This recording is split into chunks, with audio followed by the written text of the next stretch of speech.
하나님 말씀 사도행전 22장 17절부터 21절까지 봉독하겠습니다. 사도행전 22장 17절부터 21절까지입니다. 후에 내가 예루살렘으로 돌아와서 성전에서 기도할 때에 황홀한 중에 봄에 주께서 내게 말씀하시되 속히 예루살렘에서 나가라. 그들은 내가 내게 대하여 증언하는 말을 듣지 아니하리라 하시거늘 내가 말하기를 주님, 내가 주를 믿는 사람들을 가두고 또 각 회당에서 때리고 또 주의 증인 스데반이 피를 흘릴 때에 내가 곁에 서서 찬성하고 그 죽이는 사람들의 옷을 지킨 줄 그들도 아나이다. 나더러 또 이르시되 떠나가라. 내가 너를 멀리 이방인에게로 보내리라 하셨느니라. 아멘.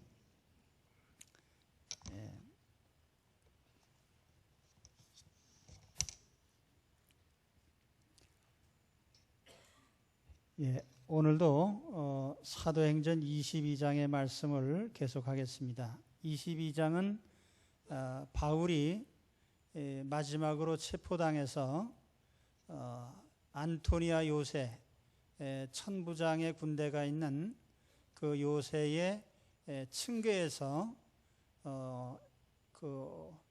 분노한 유대인 군중들을 향해서 한 설교의 한 부분입니다. 이제 앞서서 바울은 자신이 어떻게 예수님을 만나게 됐는지, 또 어떻게 눈을 감았다가 떴는지, 또 그가 어떤 사명을 받았는지 이런 것들을 얘기를 했습니다. 오늘은 거기에 이어서 이어지는 말씀입니다. 17절에 보면은 후에 내가 예루살렘으로 돌아와서 성전에서 기도할 때에 이제 바울이 그 자신의 과거를 얘기를 했는데 오늘 얘기하려고 하는 것은 바울이 예수님을 만난 후에 약 3년 동안 공백이 있습니다.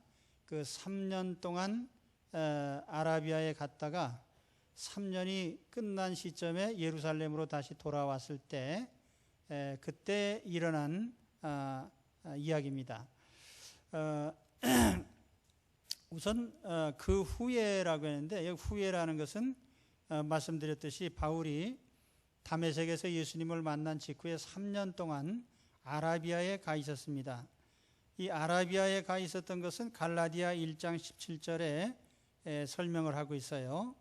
또 나보다 먼저 사도된 자들을 만나려고 예루살렘으로 가지 아니하고 오직 아라비아로 갔다가 다시 다메섹으로 돌아갔노라. 그 후 3년 만에 내가 게바를 신방하려고 예루살렘에 올라가서 저와 함께 15일을 유할세 주의 형제 야고보 외에 다른 사도들을 보지 못하였노라. 바울이 예수님 만난 직후에 약 3년 동안 아라비아에 가 있었던 것은 그 행적이 기록되어 있지는 않습니다.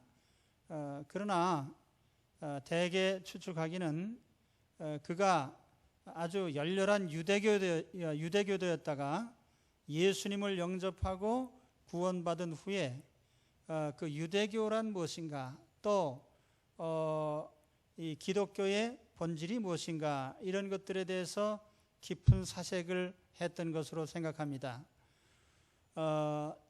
바울은 신약 성경 27권 가운데 약 절반에 해당하는 13권의 성경을 기록했습니다.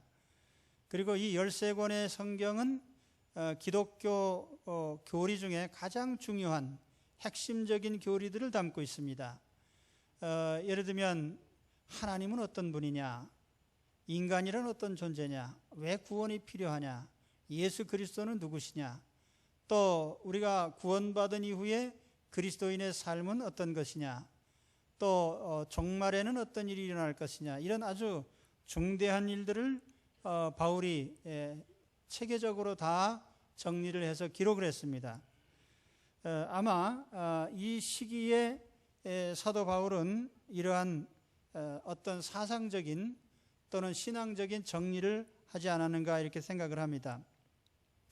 이 3년이 지나서 이제 예루살렘을 방문했는데, 그때 이제 오늘 말씀 이 사건이 일어난 배경입니다. 오늘 말씀에 보니까 황홀한 중에 주님이 나타나셨다고 하는데, 이 황홀한 중에라고 하는 건 우리 종전의 성경에는 비몽사몽간에라고 번역을 했어요. 헬라어로는 그 엑스타시라는 말인데, 그 영어로 우리가 대략 번역할 적에는 그 환상을 볼 때 주로 이제 이런 번역을 합니다. 그래서 생시에 우리가 무엇을 눈에 볼 때 그걸 비전이라고 하고 환상이라고 하는데, 잠잘 때 나타나고 보이는 것을 우리가 꿈이라고 하죠. 드림이라고 합니다. 근데 이것은 이제 생시에 보여진 비전입니다. 그래서 이 하나님께서 주신 어떤 영적인 상태에서 자기가 이 주님의 계시를 받았다는 점을 얘기를 하는 거죠. 그리고 그때 주님이 하신 명령은 뭐냐면 예루살렘을 떠나라. 봄에 주께서 내게 말씀하시되 속히 예루살렘에서 나가라. 그들은 네가 내게 대하여 증언하는 말을 듣지 아니하리라.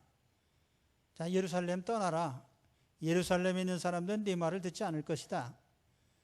이렇게 얘기를 했는데, 바울은 오히려 대답하기를, 오늘 19절 말씀 보면은 내가 말하기를 주님, 내가 주를 믿는 사람들을 가두고 또 각 회당에서 때리고 또 주의 증인 스데반이 피를 흘릴 때에 내가 곁에 서서 찬성하고 그 죽이는 사람들의 옷을 지킨 줄 그들도 아나이다. 이 말은 무슨 뜻이냐면, 내가 전에는 기독교를 박해하던 사람입니다.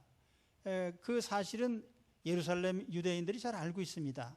그런데 내가 이렇게 변화돼서 예수님을 전한다고 하면 그들이 잘 받아들일 거 아닙니까? 이렇게 바울이 얘기를 했는데, 예수님께서는 아니다.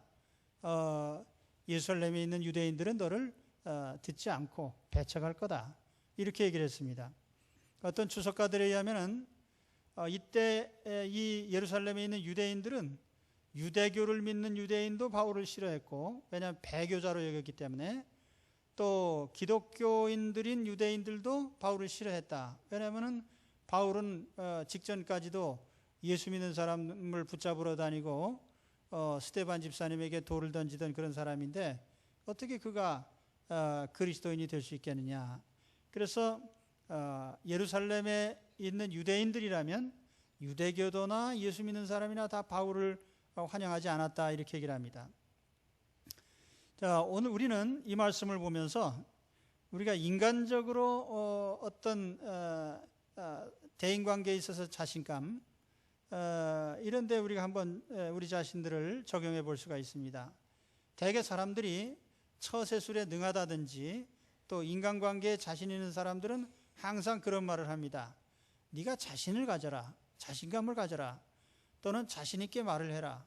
확신을 가지고 대하라. 그러면 다른 사람들이 네 말을 들을 것이다.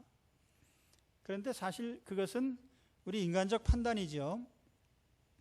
다른 사람들이 내 말을 경청하리라는 보장이 없습니다. 우리가 경험적으로 보면 요즘에 그렇잖아요. 자식이라고 부모 말을 듣습니까? 또는 제자라고 스승의 말을 듣습니까? 요즘 어느 사회 속에서도 다른 사람의 말을 마음 깊이 경청하는 사람들이 별로 없습니다.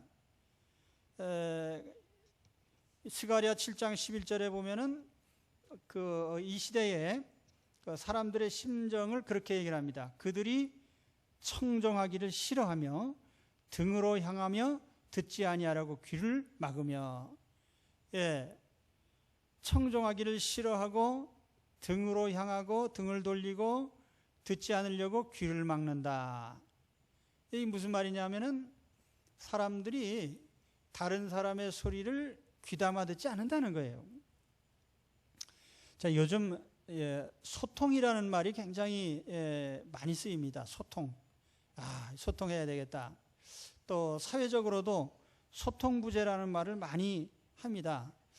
대통령이 국민의 말을 안 듣느냐. 혹은 모든 사회 계층 사이에, 부모와 자식 사이에 혹은 경영자와 또는 고용자 사이에 이런 그 어떤 소통이 되지 않는다라는 말을 많이 합니다. 제가 볼 때 이 현대 사회에서 소통의 문제는 어떤 면에서는 소통의 문제가 아니라 의식 구조의 문제다. 저는 그렇게 생각을 합니다. 가령 예를 들어서 어떤 사실이 있어요. 팩트. 그런데 사실보다는 논리를 앞세우고 또 논리보다는 어떤 정서를 앞세워서 어떤 현실을 받아들이려고 하지 않을 때 근본적으로 마음을 닫고 안 들으려고 한다는 거죠. 저는 이 천안함 사태를 보면서 그런 생각을 합니다. 우리 정말 소중한 젊은이들이 46명이 생명을 잃고 이런 사건이 일어나는데 그 팩트가 뭐냐? 보니까 여기에 조사해 보니까 이것이 어뢰가 폭발한 걸 같다. 또 이런 물증들이 나왔다. 그래 우리가 이런 심증을 가질 수밖에 없다. 하고 이렇게 증거를 제시하는데 대부분 받아들이죠. 또 해외 유럽 의회나 미국이나 여러 그 나라들이 그거 참 일리가 있다. 그렇게 하고 또 소련이나 중국은 어떤 외교적인 대북 관계가 있기 때문에 신중하긴 하지만은 부인하지는 않았어요. 근데 유독 우리나라에 있는 일부 어떤 사람들과 김정일 세력만이 그거 못 믿겠다. 근데 제가 볼 때는 못 믿는 게 아니라 안 믿는 것으로 생각이 됩니다. 심지어는 지금 6.25 25주년이 되고 있는데 젊은이들 가운데는 6.25는 북침이다 이렇게 얘기를 해요. 어떻게 사람이 그 팩트를 부정할 수 있냐? 일어난 사실, 그 현실을 부정할 수가 있겠느냐? 그 사실보다도 더 논리를 중요시하고 논리보다도 정서를 앞세우는 안 믿으려고 하는 그 정서가 그 마음 바탕이 어떤 팩트도 부정을 해버리는 거예요. 사실을 부정해버리는 거예요. 자, 우리가 이런 세대에 살고 있습니다. 어떤 면에서 보면은 사람들이 다 자기 의사는 강력히 표시하되 남의 의견은 듣질 않습니다. 이런 변화를 저도 많이 느껴요. 30년 전에 제가 대하던 성도들과 요즘 대하는 성도들의 가 많이 달라졌습니다. 30년 전에 성도들은 조금 어떤 면에서는 어리숙했어요. 그래서 뭐든지 잘 믿고 받아들이고 수긍하고, 그런데 요즘에는 웬만하면 안 믿습니다. 일단 안 믿고 믿을 만한 것만 취사 선택을 하는데 이게 결국에는 신앙의 문제라고 저는 생각을 해요. 우리가 하나님을, 절대적인 하나님의 전능하신 권세를 믿는다면 우리가 하나님을 믿기 때문에 어떤 것들을 수긍할 수가 있는데, 결국에는 이 인간의 이성주의나 합리주의라고 하는 것이 과도하게 자신만을 위주로 생각을 하게 하고 자신을 중심에 세우다 보니까 어떤 사실까지 부정해버리는 이러한 상황에 이르지 않았나 생각합니다. 그래서 저는 그런 생각을 해요. 그러면 다른 사람들이 내 말을 듣지 않을 때 어떻게 해야 되느냐? 우리는 이 소통이 안 될 때에 결국에는 하나님께 의지할 수밖에 없습니다. 여러분 생각해 보세요. 부부 사이에도 서로 의사소통이 안 돼요. 또 자식도 부모 말을 안 들어요. 그러면 어떻게 해야 되겠습니까? 결국 하나님께서 그 귀를 여셔서 듣게 해 주셔야만 듣게 되는 겁니다. 그러니까 저도 이 메시지를 전하면서 동일한 생각이에요. 하나님께서 우리의 귀를 여셔서 듣게 하시면 들을 것이다.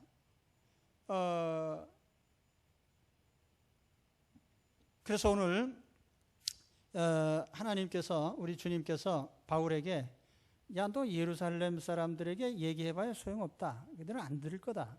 근데 바울은 내가 이런저런 사유가 있어서 잘 들을 겁니다. 근데 주님은 아니다. 그 사람들은 네 말을 안 듣는다. 근데 사실 누가 내 말을 듣고 받아들였다면 그건 하나님이 그 마음을 열어주셨고 받아들이게 하셨기 때문인 줄 우리는 알아야 됩니다. 그래서 우리는 이러한 의사소통의 문제가 있을 때는 언제나 하나님께 마음을 열고 귀를 열어달라는 기도를 할 수밖에 없습니다. 그 다음에 다음번 주제로 주님은 바울을 이방인에게로 보내리라 이런 말씀하셨어요. 이방인이라는 큰 주제가 나타납니다. 이방인. 바울은 예루살렘에 있는 유대인을 상대하려고 했는데 주님께서는 아니다. 네가 찾아가야 될 사람들은 이방인이다. 오늘 21절에 보면 나더러 또 이르시되 떠나거라. 내가 너를 멀리 이방인에게로 보내리라. 자, 여기 바울의 이방인에 대한 인식과 또 주님이 이방인에 대한 인식이 다릅니다. 우리가 이 장면을 보면서 유대인은 누구고 이방인은 누구냐? 그 유대인과 이방인의 주제는 그 바울의 서신에 보면 종종 나타나요. 예를 들면 에베소서의 그 유대인과 이방인의 연합이라든지 일치라든지 이런 문제를 다루고 있는데 유대인에게 있어서 유대인과 이방인은 영원히 기름과 물과 같은 존재입니다. 자, 바울은 유대인을 향해서 가려고 했어요. 그 이유가 충분히 있습니다. 왜냐하면 바울 자신이 유대인 중에 유대인이에요. 유대인 중에서도 보수적이고 정통파의 유대인입니다. 그러니까 바울은 앞서 제 설명드렸듯이 유명한 랍비 힐렐과 가말리엘의 제자입니다. 이 힐렐과 가말리엘로 이어지는 이 바리새파의 계보는 유대인 중에서도 가장 정통파예요. 정통파 유대인이니까 내가 유대인을 잘 아니까 유대인에게 전하겠다. 또 한 가지는 자기는 기독교에 대해서는 박해하던 사람이에요. 예수 믿는 사람을 붙잡으러 다니는데 성이 차지 않아서 멀리 다메섹까지도 쫓아다닌 이런 열심 있는 박해자였는데 박해자가 돌변을 해서 예수님을 믿었다면 충분히 설득력이 있는 거 아닌가. 또 셋째로 그는 자기 동족에 대한 열의, 동족을 누구보다 사랑했어요. 그래서 로마서 9장 3절에 보면 이런 말씀이 나옵니다. 나의 형제 곧 고륙의 친척을 위하여 내 자신이 저주를 받아 그리스도에게서 끊어질지라도 원하는 바라. 이게 무슨 뜻인가 하면 내가 저주받아서 지옥에 가는 한이 있어도 내 동족이 구원받는다면 나 그렇게 하겠다. 그 정도로 그는 자기 동족을 열렬히 사랑하던 사람이에요. 그렇기 때문에 바울이 내가 유대인으로서 유대인을 잘 알고 기독교를 반대하던 사람이고 이런 내가 유대인에게 예수님을 전하면 가장 적합하지 않겠느냐. 이게 이제 바울의 생각입니다. 또 바울이 이렇게 생각하게 된 이면에는 그가 가지고 있는 중대한 선입견이 있습니다. 유대인이 생각하는 이방인에 대한 인식이에요. 보통 유대인이면 이방인에 대해서 대부분이 다 이방인을 어느 정도의 수준으로 여기냐면은 개나 돼지 정도의 아주 부정한 자로 그렇게 여겼습니다. 지금 우리가 선교하고 있는 네팔에 카스트 제도가 있어요. 근데 거기에 제일 높은 계층인 브라만과 제일 낮은 계층인 불가촉 천민 사이의 격차가 얼마나 심하냐면은 그 불가촉 천민의 경우에는 등급이 저 이제 사람, 원숭이, 침팬지, 뭐 소말, 개 내려가다 돼지 그 아래가 불가촉 천민이에요. 그러니까 그 정도로 부정하게 여겼거든요. 그런데 유대인이 생각하는 이방인이 그런 정도예요. 그래서 이 사람들은 만일 메시아가 오시면 유대인을 구원하러 오시지 이방인을 구원하러 오실 리는 없다. 이게 유대인들이 보편적으로 가지고 있는 생각이에요. 그래서 오순절날 예루살렘에 성령이 임하셔서 많은 그리스도인들이 생겨나는데 그 예수 믿는 유대인들도 이방인을 구원하려는 생각을 안 했어요. 왜냐하면 메시아는 유대인을 구원하시기 위해서 오셨지 이방인을 구원하시는 건 그건 뭐 별 관심도 없는 일이다. 다 그렇게 생각을 했어요. 12사도가 그렇게 생각을 했고 베드로도 그런 생각을 했어요. 그러니까 여러분들이 그 사도행전 10장에 보면은 베드로 사도에게 주님이 나타나셔서 야, 저 이방인 고넬료에게 가서 복음을 전해라 그러니까 이 베드로 사도가 뭐라고 대답을 했냐면은 베드로가 가로되 주여 그럴 수 없나이다. 속되고 깨끗이 아니한 물건을 내가 언제든지 먹지 아니하였삼나이다. 나는 더러운 음식 안 먹습니다. 부정한 음식 안 먹습니다. 그 말은 뭐냐면 부정한 음식을 먹는 이방인과 나는 교제하지도 않고 접촉하지도 않습니다. 그런 뜻이에요. 그런데 하나님께서 뭐라고 하셨냐면 내가 깨끗하다고 한 것을 네가 어찌 부정하다고 할 수 있겠느냐. 이러한 베드로의 의식 속에 이방인은 참 부정한 짐승만도 못한 부정한 존재들이다. 이방인을 구원할 필요가 없다라는 그런 의식이 잠재 있는 겁니다. 그러면 이 당시에 바울이 처음 예수를 믿었을 때 바울 사도 역시 유대인이기 때문에 그는 유대적인 사고방식을 가진 거예요. 이방인을 찾아갈 생각을 안 한 겁니다. 아무리 여기 아나니아가 야 너는 이방인에게 복음을 전하려고 널 불렀어, 또는 너는 이방인의 사도가 되리라 라고 얘기해줘도 그는 그게 무슨 의미인지를 깊이 인식을 못하는 거예요. 이방인을 구원한다? 이방인을 위해서 메시아가 오셨다? 이런 생각을 못한 겁니다. 그렇기 때문에 오늘 바울이 이런 자기의 평소의 경험과 상식과 또 자기가 알고 있는 이방인에 대한 그런 인식, 이런 것들이 다 한 덩어리가 묶여져서 이방인에게로 가려는 생각을 안 한 겁니다. 사실 그러나 우리가 하나님의 기본 뜻은 유대인이 아니라 전 세계 인류라는 사실을 우리가 알아야 됩니다. 처음 아브라함을 부르실 때부터 하나님은 그런 말씀을 하셨어요. 창세기 12장에 보면은 선민의 조상이라고 여겨지는 아브라함을 부르시는 장면이 나옵니다. 그때 그 아브라함에게 하나님이 뭐라고 말씀을 하셨냐면 창세기 12장 2절에 내가 너로 큰 민족을 이루고 내게 복을 주어 내 이름을 장대케 하리니 너는 복이 될지라.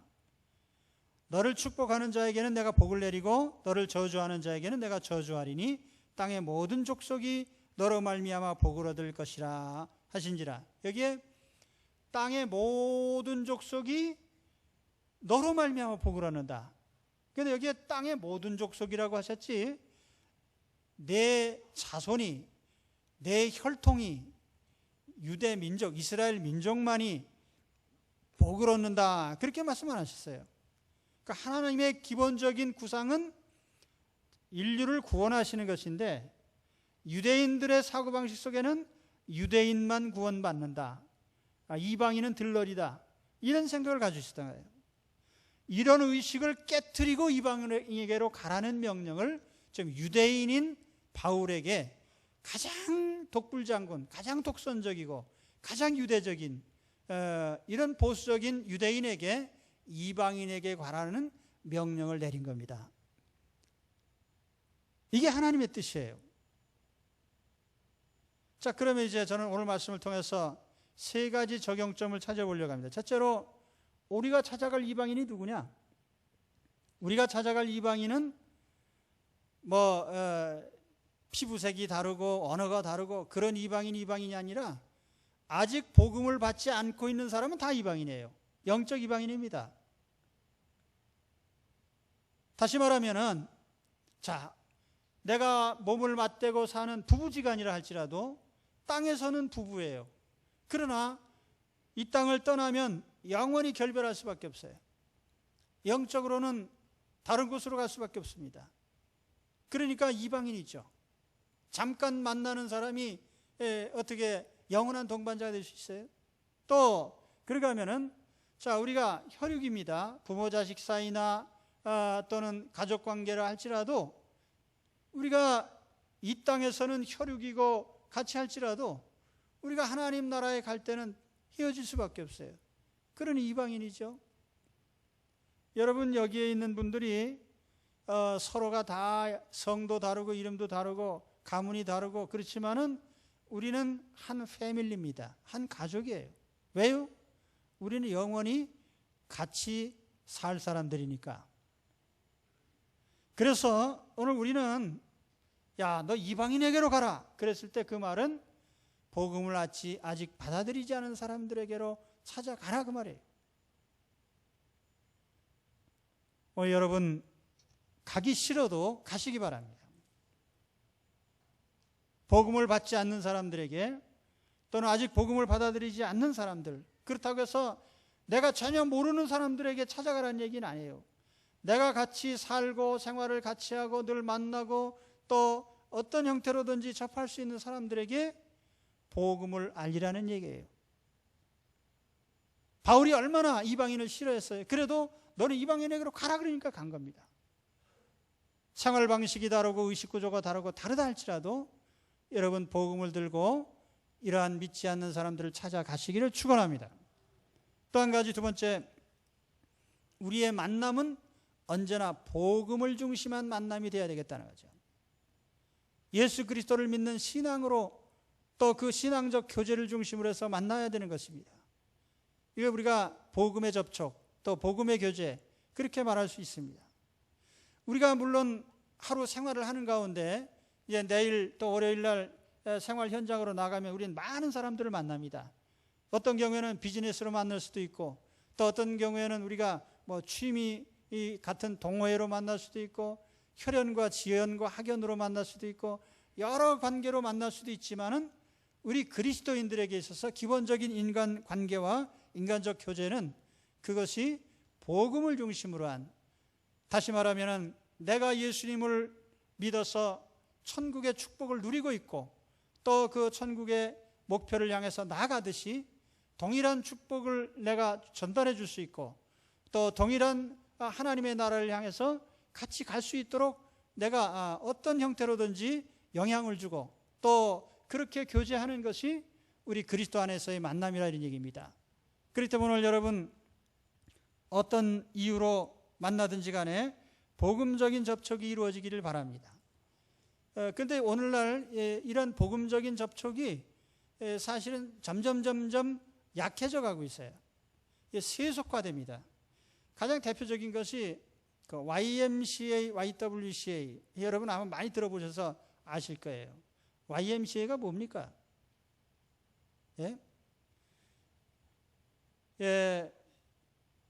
기독 청년회,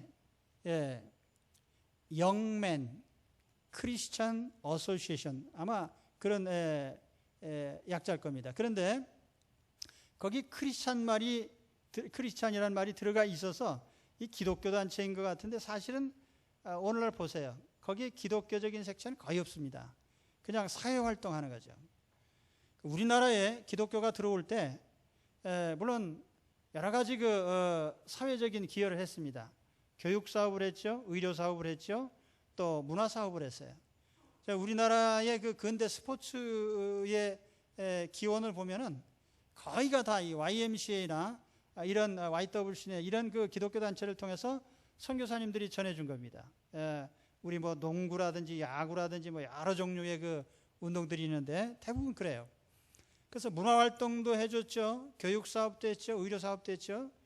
그러나 그것이 단순한 이런 사회 사업으로 끝났으면은 그거는 우리가 주님께 아무 영광이 되질 않는 거예요.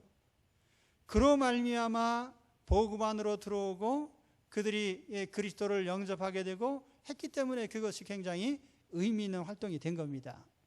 오늘날 우리 교회가 하는 사업도 그래요. 교회가 구제 사업도 하고 여러 가지 사업을 하지만 그것이 복음과 동떨어진 것이 될 때에는 의미가 없는 사업인 걸 우리가 알아야 돼요. 그래서 우리가 이와 같이 모든 만남과 우리의 삶이 이루어질 때 그곳에서 항상 복음이 전파되고 복음적 접촉이 이루어지게 하는 것이 우리의 사명입니다. 그러니까 바울 같은 사람 보면은 어떤 때는 배 타고 같은 배를 타고 여행을 하면서 그 일행에게 복음을 전하고요. 또 어떤 때는 천막 깁는 직업적인 일을 하면서 그를 통해서 복음을 전하고요. 심지어는 여러분이 사도행전 이제 뒤로 가면은 그런 장면이 나옵니다만은 바울이 법정에서 지금 피고석에서 재판을 받습니다. 그런데 재판장을 향해서 자기가 믿는 신앙에 대한 고백을 합니다. 그래서 바울은 자기가 만나고 접촉할 수 있는 모든 사람들에게 기회가 있으면 복음을 얘기하고 그로 말미암아서 우리 하나님의 나라를 전파하고 그들로 하여금 같은 천국의 축복을 누리도록 이렇게 인도를 했습니다. 그렇기 때문에 오늘 여러분 어떤 경우에든지 우리의 모든 만남이 복음적인 교제가 되시기를 바랍니다. 저 우스갯소리에 이런 얘기가 있어요. 어떤 목사님이 주일날 예배 끝나고 이제 새로 오신 분하고 상담을 했습니다. 근데 그래서 같이 얘기를 1시간 하고 나오셨는데 어떻게 됐습니까? 그러고 물어봤더니 그 사람을 전도하는 데는 실패하고 보험은 하나 들었어요. 왜냐하면 그 사람이 보험 설계사였거든요. 그래서 뭡니까 그게? 요즘 그리스도인들이 영적인 능력이 없어서 세상 사람과 접하다 보면은 내가 가지고 있는 복음으로 영향을 주는 게 아니라 세상 사람의 영향을 받아서 세속화되고 말아요. 이 무능한 그리스도인이죠. 여러분 그리스도 안에서 영역을 가지고 모든 접촉에서 그리스도를 알릴 수 있는 여러분들이 되시기를 바랍니다. 그 다음에 세 번째로 우리가 적용할 것은 오늘 바울이 주님과 대화에서 깨달았듯이 내가 선입견을 가지고 누구든지 내 말을 다 들을 거다라는 생각은 안 해도 됩니다. 저 예루살렘 사람들이 내가 말하면 100% 믿을 거다라고 바울은 얘기를 했지만은 주님께서는 아니다. 예루살렘 사람들은 네 말을 안 듣는다. 유대교도들은 배신자라서 안 들었고 또 기독교도들은 박해하던 사람이니까 안 들었어요. 그러니까 우리가 생각할 때 내가 이렇게 얘기만 하면 받아들이겠지라는 것은 선입견이고 충분히 그러지 않을 수 있습니다. 내가 아무리 복음을 열심히 전해도 안 들을 사람은 안 들어요. 들을 사람은 듣습니다. 어떤 사람은 지나가는 길에 종이 쪼가리 하나 주워 보고도 예수를 믿습니다. 인도에서 그런 일이 있었다고 그래요. 과거에 기차에서 어떤 사람이 전도지를 받아보고서 찢어버렸어요. 찢어버렸는데 밖에서 지나가던 사람이 종이 쪼가리 하나 주워 보니까 거기에 내가 생명의 떡이다 그런 말이 있어서 이게 웬 떡이냐, 요즘 굶어 죽기 딱 좋은 때인데 어디 떡이 있다고 하는데 누구냐 그러고 찾아서 예수님을 믿었다는 얘기가 있습니다. 그게 진짜인지 가짜인지 모르겠지만 아무튼 우리가 굳이 설명을 해서 마음이 안 열린다 해도 우리가 실망할 필요 없어요. 하나님께서 마음을 열어주시면 우리의 한마디의 말에도 다른 사람들이 마음을 열고 복음을 받아들일 수 있습니다. 그렇기 때문에 듣고 안 듣고 믿고 안 믿고는 하나님께 맡기라. 내가 할 일은 나는 그저 얘기하고 전하는 것뿐입니다. 그래서 에스겔 3장 11절에 이런 말씀을 했어요. 사로잡힌 내 민족에게로 가서 그들이 듣든지 아니 듣든지 그들에게 고하여 이르기를 주 여호와의 말씀이 이러하시다 하라. 자, 하나님이 이렇게 말씀하셨다라고 얘기만 하라는 거예요. 듣든지 안 듣든지 그것은 하나님께 맡기고요.